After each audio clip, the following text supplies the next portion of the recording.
suis sur le ministre du Travail. 545 divisé par 10. René Dosière cherche à connaître le salaire moyen mensuel de chacun des 10 conseillers de la ministre. 10 979. Et si je remonte, en plus en 2017, il était à 9 860. Ça veut dire qu'en 2 ans, il y a eu une augmentation de 11%. C'est presque un SMIC d'augmentation par mois. Pour des gens qui gagnent déjà 10 000 euros. Dans plusieurs ministères, depuis l'arrivée d'Emmanuel Macron, les salaires flambent. Aux affaires étrangères, ça augmente de 70%. Mais par exemple, au ministère de l'économie et des finances, ça augmente de 39%. Bon. Et au ministère, au secrétariat d'État, aux armées, ça augmente de 71%. Vous aviez déjà vu ça? Non, jamais. C'était jamais arrivé.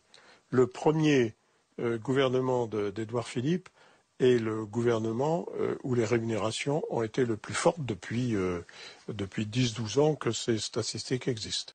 Bonjour à tous et content de vous retrouver. J'espère que vous allez bien et que votre semaine s'est bien passée.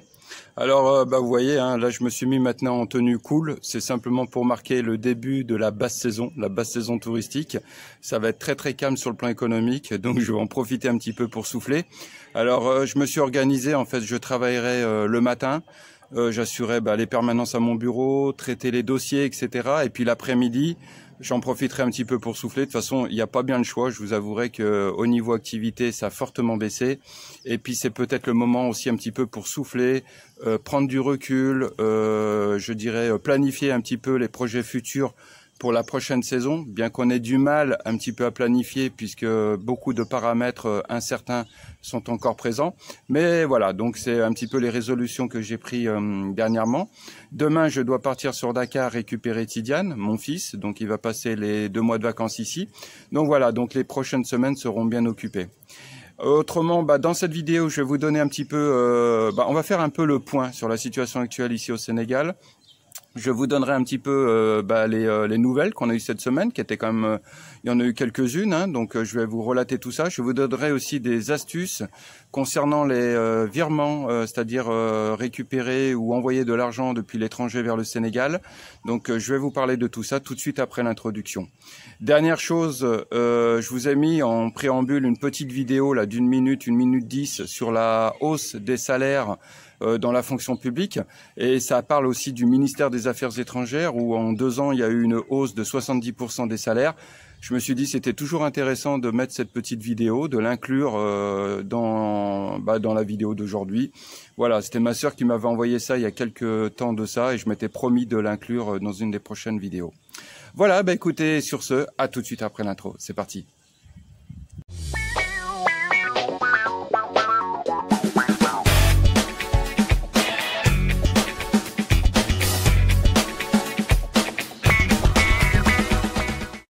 Alors donc on va reprendre le thème du sujet d'aujourd'hui. Une petite précision par rapport à ce que je vous disais dans l'introduction, la hausse de la fonction publique. Alors je n'ai rien contre une hausse des agents d'État, c'est-à-dire les infirmiers ou les infirmières, enfin voilà, les gens qui galèrent et qui sont dans la fonction publique, mais avec des salaires qui avoisinent les 1000, 1500 euros, voire 2000 euros net. Pour moi, ces gens-là qui sont en première ligne, on l'a vu durant durant la pandémie, lorsqu'il y avait le confinement, eux ils travaillaient et donc ces gens-là, il est normal qu'ils aient une hausse des salaires. Par contre, des gens qui ont déjà un salaire de 10 000 euros mensuels et qui se voient octroyer une augmentation de salaire, là par contre je me pose des questions et je trouve que c'est particulièrement injuste. Voilà, ça c'était la précision que je voulais apporter. Alors donc ici la situation au Sénégal, il faut savoir que donc Macky Sall a fait une déclaration, un discours du moins à la nation il y a 4-5 jours de ça, donc en fait c'est en début de semaine, et en fait donc l'état d'urgence a été levé. Donc à l'heure d'aujourd'hui, il n'y a plus de couvre-feu, il n'y a plus, je dirais, les gens peuvent circuler d'une région à l'autre. Demain je vais donc pouvoir aller à Dakar récupérer mon fils, on peut circuler librement, les bars et restaurants sont autorisés à réouvrir. Pour les discothèques par contre, personnellement comme je suis pas un noctambule, je ne sais pas si elles sont autorisées à réouvrir, ça vous me le direz dans les commentaires, d'accord? Mais voilà, donc c'était en fait, pour être franc, c'était des mesures qui étaient très attendues par la population, parce qu'elles avaient vraiment besoin de reprendre un cours normal dans leur vie. Et puis, bien entendu, comme je vous l'ai toujours dit dans les vidéos, la nécessité impérieuse, c'est-à-dire la dépense quotidienne, est la priorité absolue, c'est-à-dire que les gens ne peuvent pas rester confinés ou être limités ou entravés dans leurs activités, parce que forcément, il y a automatiquement une baisse de leur pouvoir d'achat ou carrément plus de pouvoir d'achat du tout. Donc voilà, donc les gens peuvent reprendre une activité. Ma femme Aminata, c'est ce qu'elle m'expliquait à travers sa boutique. Elle revoit les gens venir, bien que les dépenses, enfin les gens font attention à leurs dépenses, mais voilà, les gens reprennent, enfin commencent à reprendre, reconsomment à nouveau. Voilà ce que je voulais vous dire. Donc cette situation-là, donc l'état d'urgence a été supprimé. Alors moi, par exemple, j'avais on me pose la question et on me dit, Franz, est-ce qu'on va pouvoir venir? Nous sommes en Europe. Nous souhaitons revenir au Sénégal assez rapidement. Est-ce qu'on va pouvoir revenir? Moi-même, j'avais des réservations de villas qui sont encore programmées pour début juillet, autour du 10, 12, voire le 15 juillet. Et à l'heure d'aujourd'hui, il faut savoir que, vous le savez, je pense que vous en avez entendu parler, l'Union européenne autorise simplement 4 pays sur le continent africain à pouvoir assurer des liaisons aériennes entre le continent européen et ces 4 pays. Je rappelle les 3 pays du Maghreb, la Tunisie, le Maroc et l'Algérie et le Rwanda.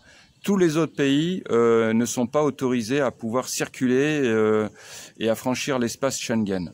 Alors le Sénégal, hier, par l'intermédiaire de son ministère des Affaires étrangères, a parlé de la réciprocité, c'est-à-dire que les pays qui appliqueront cette mesure-là qui a été définie par l'Union européenne, le Sénégal appliquera la même mesure à l'encontre des ressortissants de ces pays. Ce qui me choque pas, je suis partisan de la réciprocité. Il est normal que si on vous impose une mesure, il est normal qu'en contre-mesure vous adoptiez la même mesure réciproquement. Alors c'est quelque chose moi qui me surprend pas. Je vous l'avais dit, d'ailleurs je vous remettrai le lien. Il y a quelques semaines de ça, lorsque j'avais interviewé Nicole, une Italienne qui vit à la Somone, elle-même était du même avis que moi, c'est-à-dire qu'on pensait qu'il n'y aurait pas de touristes pas avant le mois d'octobre-novembre. Et c'est ce qui, je pense, va se réaliser, c'est-à-dire que personnellement, je pense qu'il n'y aura pas de tourisme, d'activité touristique en juillet, août, septembre, avec des gens qui viendront d'Europe ou d'ailleurs. Il y aura des activités touristiques, mais internes, propres au pays, c'est-à-dire des Dakarois qui viendront certainement sur la petite côte ou du côté de la Casamance. Et ça se limitera à ça. Il va falloir qu'on travaille sur le plan local. Mais par contre, sur l'Europe, il faut pas trop y compter. Donc moi, ça ne me surprend pas. Ça me désole un peu parce que, comme je vous l'ai dit, là, on est dans une période creuse. Mais cette période creuse, on l'a démarrée prématurément à cause du Covid-19. Donc je pense qu'il va y avoir pas mal de casse sur le plan économique. Mais ça, ce n'est pas propre qu'au Sénégal. C'est un petit peu universel, malheureusement. Mais les gens qui n'auront pas suffisamment les reins solides vont se retrouver en cessation d'activité. Donc ça, c'est le premier point que je voulais aborder. Donc voilà, si vous envisagiez de venir cet été, je dirais renseignez-vous, mais ne vous faites pas trop d'illusions. Voilà voilà un petit peu l'état d'esprit actuel tel que je le ressens. Alors maintenant, il faut savoir qu'il y a encore des retraités qui sont là actuellement, qui ont fait le choix de rester ici, des retraités européens. Et il me parlait d'une astuce, en fait, il me disait, Franz, tu sais, jusqu'à présent, quand ma retraite tombe en France, je fais un virement bancaire de mon compte français sur mon compte sénégalais. Généralement, ça prend du temps, il faut 4-5 jours. Et puis, il y a aussi les frais de virement bancaire. Et en fait, il me disait, on a trouvé une astuce, en fait, c'est de passer par Western Union. Donc, vous ouvrez un compte Western Union et ce Western Union, vous l'accolez à votre compte en France. Et ainsi, vous pouvez vous faire des versements, des virements de Western Union directement ici. C'est-à-dire que ici, donc, vous recevez un code à votre nom. Vous allez à la banque et vous retirez la somme que vous aviez souhaité initialement. Et en fait, les frais n'ont rien à voir. Donc, on me parlait par exemple d'un virement, c'est-à-dire de 1200 €. Le retraité me disait que mensuellement, il se faisait virer 1200 € donc ici au Sénégal, qu'il en avait grosso modo en frais de virement bancaire, donc de compte à compte, autour des 23 ou 24 euros. Et grâce à ce système de Western Union, eh ben, un virement Western Union de 1200 euros ne lui coûte que 3,50 euros. Vous voyez, donc il fait, voilà, il y a vous faites des économies. Donc voilà, donc renseignez-vous. Je vous mettrai le lien dans le descriptif comment ouvrir un compte Western Union. Renseignez-vous. Et d'ailleurs, je suis allé voir, moi, justement, un gars que je connais, hein, qui s'occupe des virements, etc. Je lui posais la question, je lui disais, à l'heure d'aujourd'hui, si on a besoin de recevoir de l'argent de l'étranger, quels sont les meilleurs opérateurs? Je rappelle qu'il y en a une multitude, hein. Vous avez Wari, vous avez Monogram, vous avez Western Union, vous avez Orange Money. Et en fait, il m'expliquait, il me disait qu'à l'heure d'aujourd'hui, les deux leaders sur le marché, c'est Western Union et Orange Money. Et que les autres, malheureusement, ont pris un coup dans l'aile, hein, un bat de l'aile du moins. Et c'est regrettable parce que Wari, c'est sénégalais. Et je regrette un petit peu que ça ne fonctionne pas. Il m'expliquait que ça ne fonctionnait pas. Et effectivement, je vous en avais déjà parlé. En fait, c'est de moins en moins, je dirais, utilisé par les Sénégalais. Et il y a de moins en moins de distributeurs parce que les distributeurs, ils gagnent une somme infime pour tout retrait ou versement sur Wari. Donc, ils se focalisent sur les plus intéressants. Et à l'heure d'aujourd'hui, c'est ce que me disait le gars. Donc, Western Union et Orange Money sont les deux grands leaders. Donc voilà, si vous devez envoyer de l'argent sur le Sénégal, passez par un de ces deux prestataires. Voilà ce que je pouvais vous dire. Dernière chose aussi, avant de fermer, aujourd'hui cette vidéo sera courte, hein. Je voudrais aussi féliciter le nouveau maire de Lyon qui a gagné. Alors c'est quelque chose qui me motive, qui m'enthousiasme, mais qui me parle. Ce gars-là a réussi à faire exploser, je dirais, le microcosme politique local lyonnais. Un gars qui, il y a 8 mois en arrière, était inconnu et qui, grâce à des alliances, je crois avec la France Insoumise, avec des partis de gauche, a réussi à, chambouler les pronostics et à devenir maire. Donc moi, quelqu'un qui était inconnu il y a 8 mois en arrière et qui réussit à prendre la mairie de la troisième ville de France, je peux que le féliciter. Je lui souhaite bonne réussite dans ses projets. Et voilà, moi je n'avais rien contre l'ancien maire, hein, l'ancien maire Gérard Collomb. Au contraire, il a fait énormément de bonnes choses pour Lyon.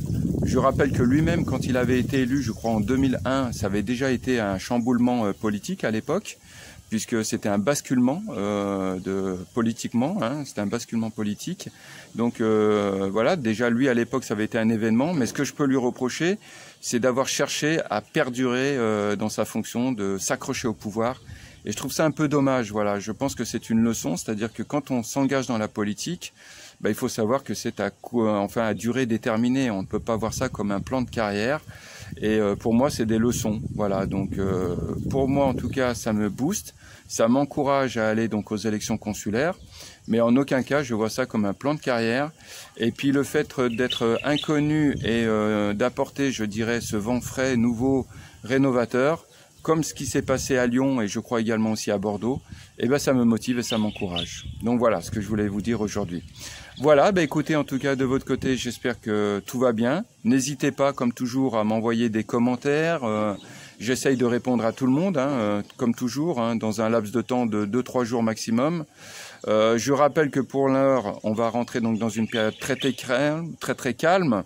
Et que pour les investissements, vous pouvez vous renseigner, mais toujours pareil, la règle d'or, n'achetez rien à distance. Voilà, vérifiez, oui, mais ne faites aucune transaction immobilière à distance sans avoir vu le bien, sans être venu sur place pour avoir votre propre ressenti. Ça, c'est une règle parce que souvent, je suis à nouveau confronté à ce genre de situation. On me dit, voilà, je dois acheter un terrain, mais qu'est-ce que tu en penses, etc. Je dis, mais est-ce que vous l'avez vu le terrain? Des fois, on me dit non. Je dis, attendez, vous n'allez pas acheter un terrain comme on achète une baguette de pain. Donc voilà, mettez ça en suspens, prenez votre temps. Mieux faut prendre son temps et éviter de tomber dans des pièges plutôt que de malheureusement perdre de l'argent sur un investissement, je dirais, qui n'était pas fiable. Voilà, écoutez, en tout cas, à très bientôt et bonne continuation à vous. Merci.